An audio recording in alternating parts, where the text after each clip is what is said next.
All right, well, we started the week off with a bang, and we have a very important 2 weeks coming up. Starting tomorrow after the hours with Microsoft, and then Tesla and Intel and Verizon, and I think 25% of the S&P 500 reporting this week. We got 30% reporting next week with all the rest of the FANG names. We have the PCE out this week. We have GDP, the first release of the fourth quarter GDP out this week. So there's a lot on the plate. In fact, volatility ramped up in the next 9 days, as I'll show you here later. So this is a big time period coming up, and we started it with a breakout. So I'm going to talk about how bullish this breakout is, and how good it looks, or maybe not good it looks, and see just now what it means going forward, going into this period. Have we turned the corner? Have we seen this kind of move before?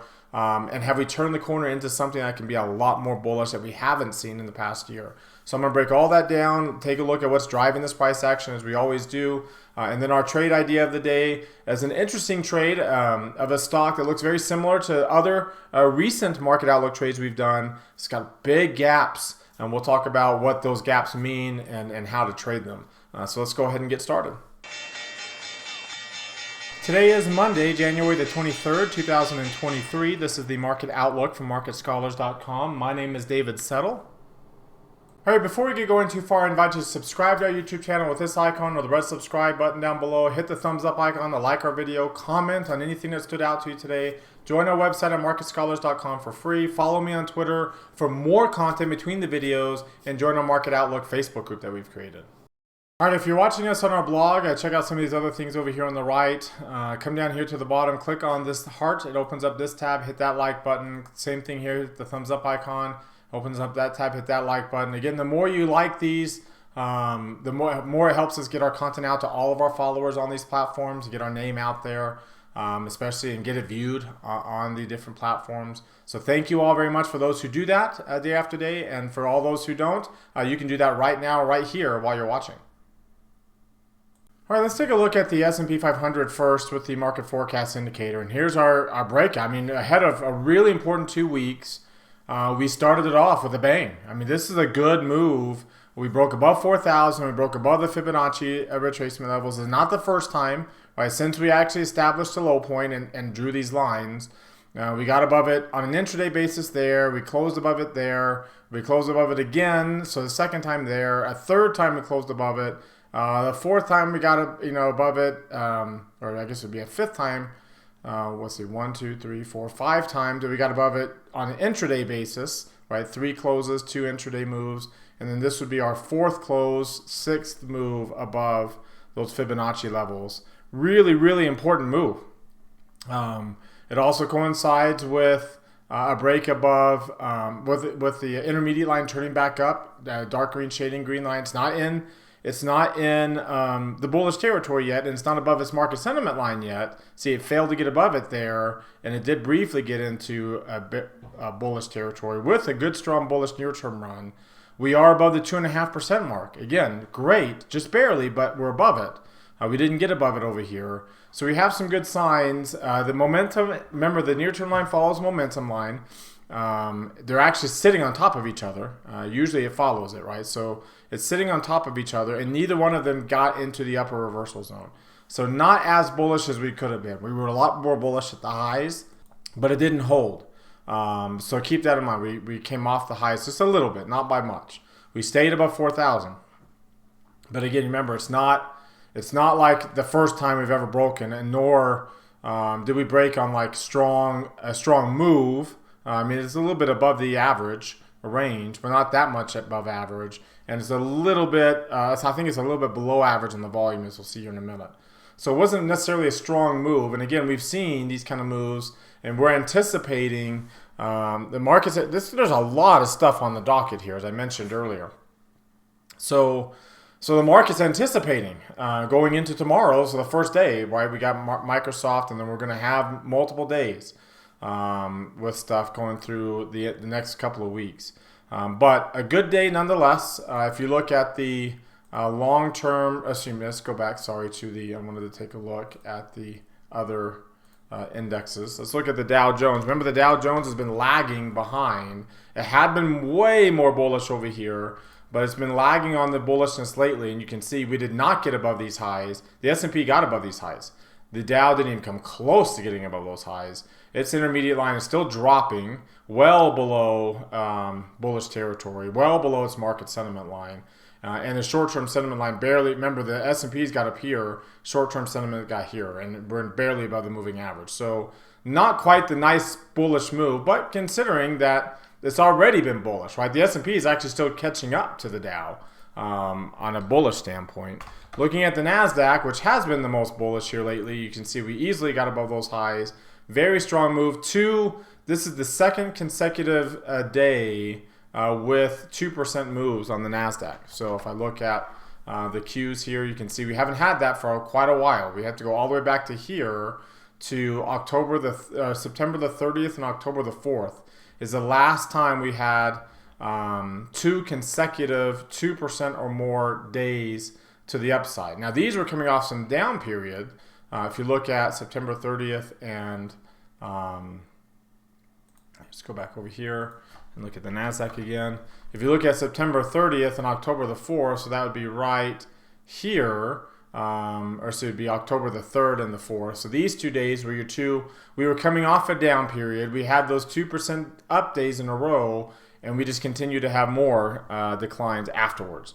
So, so again, 2%, we're not coming off a down period. We've already been coming off a down period. So the fact that we're getting 2% moves to the upside, consecutive moves to the upside, which is not very common, is a little bit questioning in terms of whether this bullish run we've been on is exhausting itself now with all of the move here at the end. If I were to go back before this period, again, you have to go all the way back to here, May 27th, May 26th, and May 27th for another two consecutive periods, May 26th and 27th, of 2% up moves in a row. 26th and 27th, if I go back to the NASDAQ here, NASDAQ 100, here's May 26th and 27th. Again, we were coming off a down period. That exhausted the move. We didn't go down immediately, but we didn't go up anymore. And then you can see we had more declines. So both of these 2% moves came after declines and led to more declines. This one is a little different. I mean, there's a little bit of decline, but it's mostly an upward trend. And you wonder, okay, are we going to get more upward trend from here, or are we going to follow suit, especially considering short-term sentiment?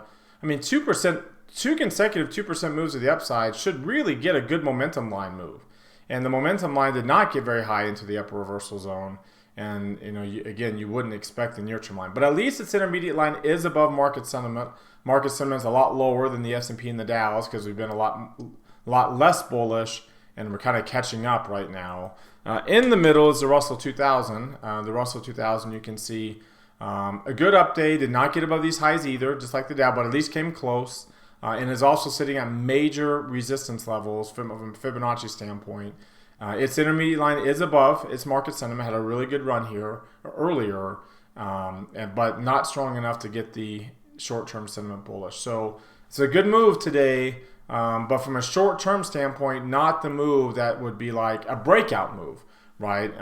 It looks like a breakout move, which is kind of makes you wonder a little bit about why it's not.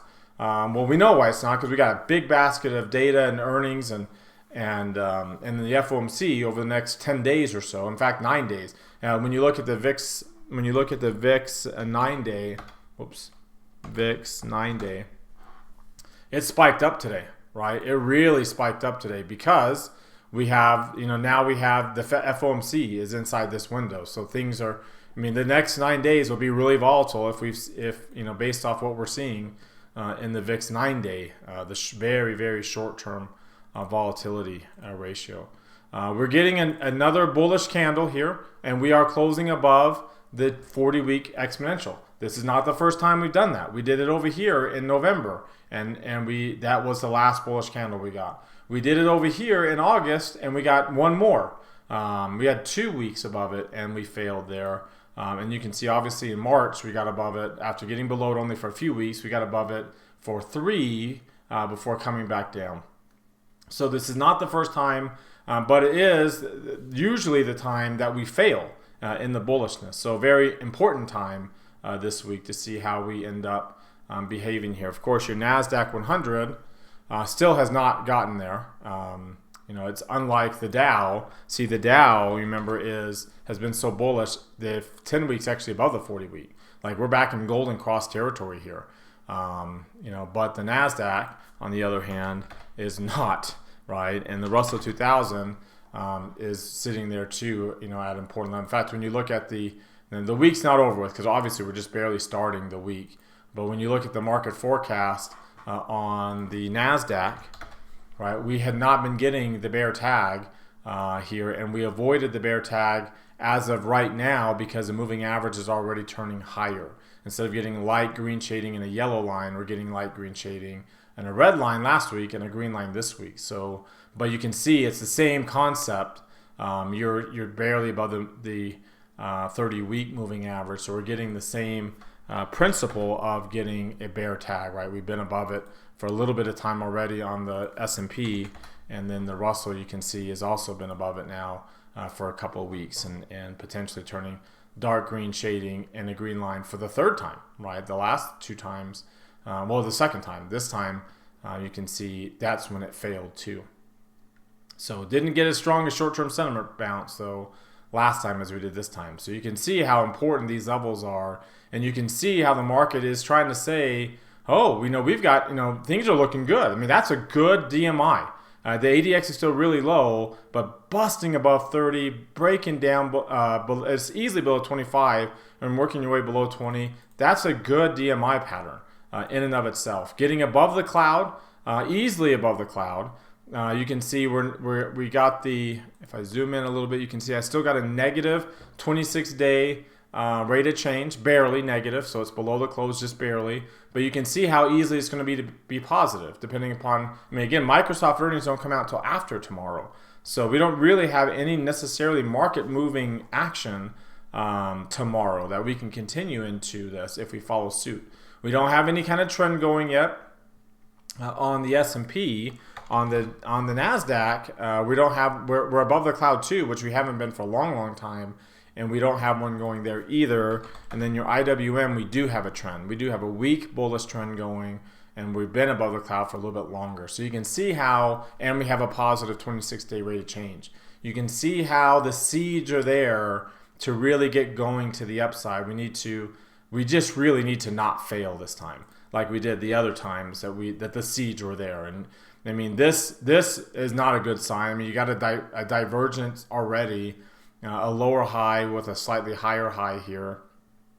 So that's something to keep an eye on. The whole moving average, the S&P, we never did flip the parabolic SARs down or to the upside, so we could reverse it and start a move. So we're technically still on a bullish move, and the hull, the 20-day hull, it's been green for quite a few days. Not 20, 1, 2, 3, 4, 5, 6, 7, 9, 10, 11, 12, 13, 14, 14. 14 days there. 14 days. So you're almost to the 20 days, which is a typical long the long end of the range of a bullish move when you're looking at the hull like this. Again, especially without with the parabolic SARs not forming, and you can see the PPO is not nearly as strong as it was the last time when you were trying to get above the 200-day moving average. The other thing that's really disappointing is the volume. So again, here we are from 1214. You can see where we were 1214 the last time we hit this level above 4,000, and that's where the volume was, and this is where it's, and you can see my cursor to the right, that's where it's at now. So it's, again, we should be equal or above, and we're not. And if you go all the way back to when we first got to these levels, way back here on the actual, because remember, we're retracing a move that's been going on since way back here, you can see we're still not anywhere close. And even if I were to go all the way to other periods, when we first hit this level, we're just nowhere near getting back. Here's another period of time where we got to this level, and we're nowhere near getting back to it on the volume. So the volume index is great. It is great for it to be at least above 60, in the upper half and above 60. that's great. But the fact that we can't get the absolute money flow itself to at least reach prior levels when we've been at this point before on the downward move, it's basically saying that we got as much money flowing in on the upside as on the downside or more, which is ideal, especially in a short term like this. That's concerning. Again, we're just not getting enough bullishness coming off of this low point. You can see from here to here is not bullish enough compared to how much we lost from up here to there. It's not matching as much as we would like it to at least match, if not exceed. When it's like money flow, again, remember, is the volume normalized by the price levels. That's why it should be equal to, it's a lot because the price levels are pretty near each other. So it should be a lot easier to equate or surpass the same level of money flowing into this stock on the upside as it is on the downside in a short amount of time. But as I've shown you before, it also works on the corrections. I mean, if again, when we go back to, okay, are we starting this big correction here? We're back to the 38% retracement. Well, the first time we hit that 38% retracement line was way over here. So if you look at, okay, where are we right now from a money flow standpoint at the same level that we were the first time we hit it on the way down, then you can see, even though we've been sideways now for, what is that? 8 months? Over 8 months we've been sideways because we're at the same level now as we were on May 9th. Isn't that weird that we've been in such a quote-unquote bear market that we are actually a little bit higher actually now than we were on May 9th? But looking at where the volume is, including all this volume on the way down, all the volume back on the way back up, we are nowhere near that level if you follow my cursor to the right. Absolutely nowhere near, which again suggests that these bullish moves like they were in all these other times just are not matching, right? We're not getting enough bullishness on the bullish side of things to match what we're getting when we do turn back to the downside.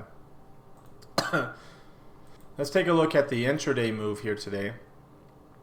So let's go here. And you can see we did get a new high today. So that means, whoops, sorry, wrong chart. That means that we have the Arun indicators giving us another 100 level, and we're almost to the 0 level here. So that's a good sign to get a higher high. We did close above yesterday's high point easily. We tried to get above last week's high point but failed, and we ended up closing pretty much right on it. Now it's a matter of, okay, what do we do tomorrow? But I mean, again, to get new highs is bullish. It's not a very big range, so we haven't broken out, and you don't see that yet. Remember, you don't see that in the Ichimoku cloud, and you don't see that here either. We're not breaking above 100. You would like to break, when you're breaking out from a small Bollinger bandwidth to a bigger one, you would like to break above the upper band and break above the upper Keltner channel. We're not above the upper band. We're barely in the upper quartile, and we're not yet above the upper Keltner channel. So that kind of goes to show, just how not bullish we are because we're just not getting that breakout yet. When you look at the volume today, it was about average. The volume ended up being about average there. It's been some pretty good volume the last 4 days. The range ended up being a little bit above average. That range, as we turn more bullish, that range should start to actually come down. We should get smaller ranges, and we should be coming below the 1.5% mark. We are pretty low on the absolute basis. We are pretty low on a relative basis too, relative to our 52-week range. But the 1% mark is actually the big number, and we're not breaking that. Remember, 20 is the magic number on the VIX, and you can see on the VIX, we are below 20 again, right? We closed below 20. There still is a negative correlation with the VVIX at minus 21. If you look at the VVIX here, you can see it's back to really low levels again at 78. So we talked about before the VIX when the VIX and the VVIX are this correlated to the downside, it typically leads to a bullish move to the upside, especially when you look at the VIX's seasonality, and the VIX's recent 4-week correlation with the S&P, which had been positive and actually pretty decently positive. It's back to being negative here, but you can see again there's not as much downside to the VIX as we think it is because of how low the VVIX already is, and there's a lot more upside risk than there is right now downside risk. So especially, again, like I said, with the seasonality and with the correlations, recent correlations that we've seen, a lot more upside risk than downside risk. So we're setting ourselves up for the kind of move, like I said, that we've seen today on the 9-day VIX, which really jumped up pretty high. Got above 20 today. It was at 18, but it got above 20 because, again, you consider what we have coming up in the next 9 days. You have 1, 2, 3, 4, 5, 6, 7, 8, 9, and that's the FOMC on February 1st, and everything in between. So there's a lot of volatility between now and then potential, and that's why your VIX 9 days spiked up, but your VIX itself did not. So a little bit of a divergence there, whereas short term is expecting something yet that the intermediate term is not. And even the long term, if you look at VIX 3M, which is that 3-month, is still pretty low itself. It's really, really low, and you can see its correlation with the S&P is back to negative. But there was a point where it was positive, and you can see that they were both going down, and the S&P bounced up, and the VIX came down and got the negative back down. And the question now is, how long will that last, right? Because that's not your typical, especially in this seasonality, and especially in the next 9 days. All right, now let's take a look at what's driving the price action. You can see over the last 3 months continues to be an international equity story, though U.S. equities are starting to catch up a little bit. They're lagging big time, and reason obviously is because of the drop in the dollar. But let's just look at today alone, the beginning of this week here. Like I said, a very important week and very important 2-week period. And you can see it's really like, this is a FANG move. This has been a significant FANG move. Yes, S&P's up. It's up 1.25%, and small caps are kind of matching that. But like 2.25%. And if you look at the last couple of days, remember the Friday was a good period too for the Qs. You're at 5% on the Qs. Again, just to kind of give an idea of just how significant that is. Sorry, hit the wrong button. Let's look at how significant that is here. Let's look at this chart. Let's go to our rate of change. Again, just over a 2-day period, right? A 2-day period for the NASDAQ. It's been a while since we've had, you can see the S&P was up just over 3%, but the NASDAQ, as you saw, was up 5%. So if I were to change this chart here to 5%, and we'll just go 5.1 because that's where we are today, you can see, like, again, this isn't the first time. Here's another time that we had this stretch over a 2-day period, and that pretty much set the peak there. And you can see here again, we came off of a low, and that was at the time I told you about before. You can see a pretty good move there. That was the fake August move, right? The move that went up to the upside. There was a 2-day move, 5% that set the peak. Here was a 2-day move that came off of a low point that set that March failed rally, and then this 2-day move here set that peak off of that low, and we had a continuation. So okay, so here we are going into resistance. On a lot of different things, trying to break through really with a 5% move over 2 days. Again, that's a pretty darn significant move for the Qs. And you can see what's interesting is in the past, when TNX goes up, then the NASDAQ has declined. And you can see that, like, in fact, if you do let's go to this chart here, the comparison chart, and let's go to TNX. And you can see right now the seasonality for TNX is to the upside for the rest of this period. But if you switch this to its correlation with NDX, because NDX is that longer duration, all right. So let's change that correlation down there. You can see in here. Let me change that to this chart so it's easier to see it. There we go. So you can see that over the course of this past year, and here, let me zoom out so you can see some context, because this isn't normal. But over the past year, you can see it's been a pretty negative correlation between yields and the NASDAQ. That's not been normal. In the past, there's been a pretty strong positive correlation between this. And there's been periods, like, again, when inflation really hit the fan, it was a negative correlation. That yields took off and the NASDAQ underperformed. Remember, March 2021 is when inflation really took off. to the upside, and it started to really hit the NASDAQ really hard. And then you got this move where they both went higher and they were both positive. And then 2022, in fact, if I were just to zoom this out and do like a 20 period correlation, again, you can really see how big. I mean, even these periods were short-lived versus, again, as soon as inflation hit, a very strong negative correlation, which is still a very strong negative correlation, despite the move of the last 2 days where the 10-year yield rallied and TNX did too. Again, that's not common. Obviously, it's not common here. So if we think, okay, well, if TNX here is rising, if it's starting, I mean, it's back above 3.5%. If it makes a move back up, 3.5% was kind of that move where it shouldn't be that low. With the Fed still raising rates, if we're breaking 3.5% on the 10-year, then we have issues. And that was bearish for equities. We've gotten it back above 3.5%, so we've gotten out of that area where, then dropping that low is too low with the Fed still raising rates. Now it's rising back up above 3.5%. The market rebounded. But again, going back to 4%, as we've seen in the past, has been bearish for equities. I think if we start to make a move higher on yields, and if obviously that would mean a bearish move for bonds, and you can see bonds is kind of hitting a resistance and potentially rolling over. We've seen in the past, obviously with that correlation, that's actually bearish. So I'm a little hesitant to be so gung-ho about that move with bonds falling as much as they are. A little bit of a divergent type move that, again, I think is mainly just a correction of that 3.5% drop.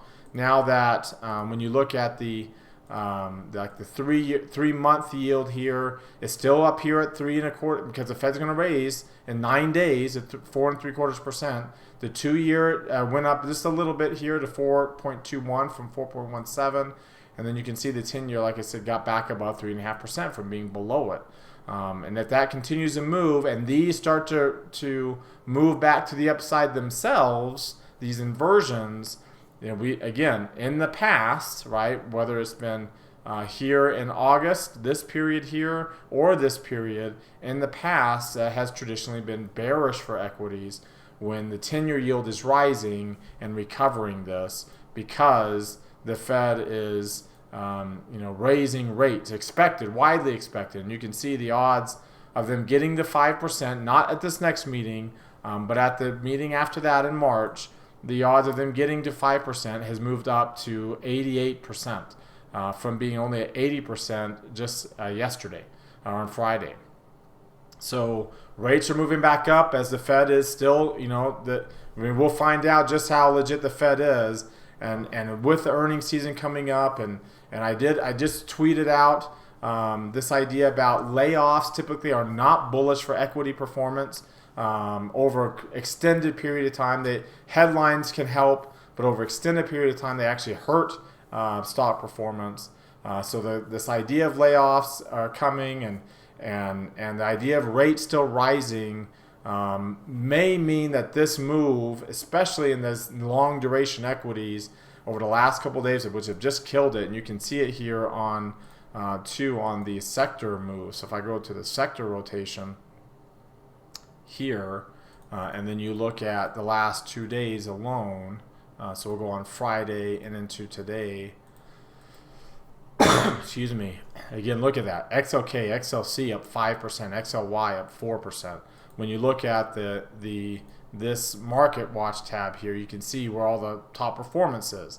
And you don't see green across the board. You see a lot of red in healthcare and industrials and materials and staples. You see a lot of red in these areas that you typically wouldn't see if we were indeed bullish. But you can see, like, you've got chip stocks, AMD, Nvidia, you've got Tesla, you've got Apple, Microsoft, Amazon, Google, Meta, Netflix. I mean, these are all the FANG stock names, and this has been a FANG stock move. Okay, so for our trade idea of the day, I want to take a look at TJX. We did a trade on Dollar General recently in another Market Outlook video, and this is a very similar type of the retail sector. You can see its intermediate line has fallen below 50 now, just barely, but below 49, or hit 49. So that means now we have a dark pink shading, from light pink shading to dark pink shading, and we have, obviously the intermediate line is below market sentiment. And you also have a red line, like we are below a falling moving average now. Not very far below, only a 0.5% or 2/3% there.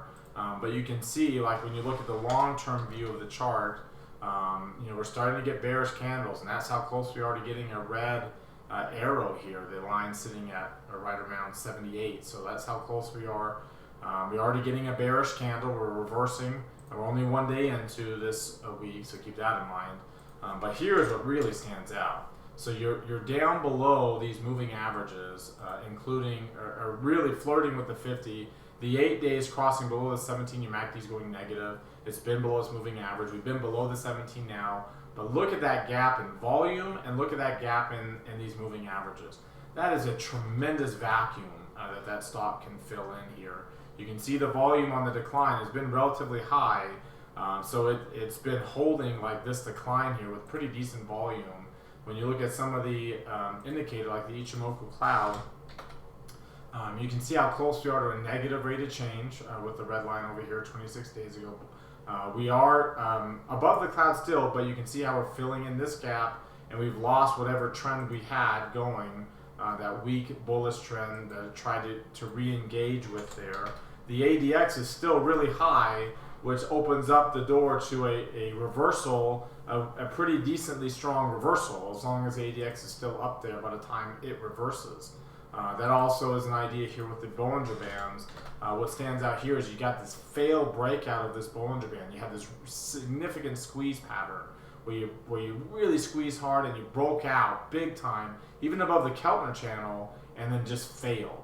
I mean, that's a really bearish pattern. You can see the momentum had been bullish. It's already reversing, potentially back down to the downside. We're in the lower half of the chart, floating with the lowest quartile. So with that being said, I decided, okay, well, we're not into that bearish mode yet.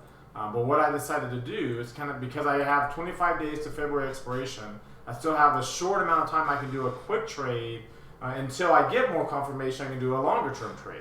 So I decided, okay, let's do an at the money bear call spread. That sets me up with a really good opportunity here for a pretty decent reward for about 2/3, or in this case, about 3/4 of my normal risk. And then I can, if it works out quickly, we'll try to get out of it with 50% of our maximum gain. That gives me about that 30% return on risk ultimately for the total risk there. A quick trade, a quick amount of time, and then if it does do that, then we'd have the more confirmation of the breakdown, and then we can look at something further out in time for, say, like a long vertical in March, or even a long put like we did with Dollar General in April. So it's a quick trade in the short term as we are approaching these bearish levels, and if we actually do get the confirmation, I can take my gains early on this trade and then set us up for something longer in the short term, while keeping my risk really low if it takes some time to actually get that trade. Or excuse me, to get that move. All right, well, that wraps us up for today. You've heard from me now. Now I want to hear from you. Use that link popping out in the top right corner of your screen. That takes you to our Market Outlook forums. Open up any new thread with any questions or comments you have. Reply to anybody else's thread, and let's keep this conversation going in between videos. Again, thank you very much for watching. Remember to subscribe to our YouTube channel, hit that thumbs up icon, comment on the video, subscribe to us on MarketScholars.com for free like I showed you earlier. Like us and follow us on Twitter and Facebook as well. Have a great rest of your Monday night, everybody, and we'll see you all next time.